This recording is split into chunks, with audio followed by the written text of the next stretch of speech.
রাশেদ সীমান্ত ভাই, আপনার কেমন লাগছে? আজকে খুব তাড়াতাড়ি প্যাক আপ হয়ে যাচ্ছে আমাদের, মাত্র 8টা বাজে, আর হয়তো আধা ঘন্টার মধ্যে প্যাক আপ হবে।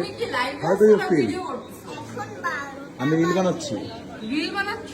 তাহলে আমি বলে রাখি এখন 12টার উপরে বাজে। ওকে, না না, এই যে 7:30 বাজে মাত্র। 7:30 বাজে, তার মানে আমাদের কেন miss? How do you feel ভাইয়া?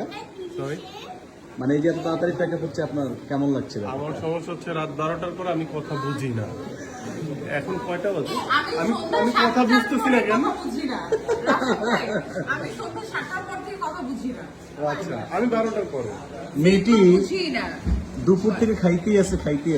কি মানে কি হচ্ছে? এখানে কি খাইতে আসছো না শুটিং করতে আসছো? আমি শুটিং করতে আসছি, কিন্তু মহিনা সেটা ঠিক মতো খাইতে দেয় না আমাদেরকে। এই যে নাগি প্লেট নিয়ে বসে আছেন না? এই জন্য আগেই সিনের যে খাবার, সেই খাবার আমি আগে খেয়ে ফেলবো। ওকে, ঠিক আছে মামু, আমরা যাই, সিনে যাই, পরে চলো। এই যে উনি সাবেরি।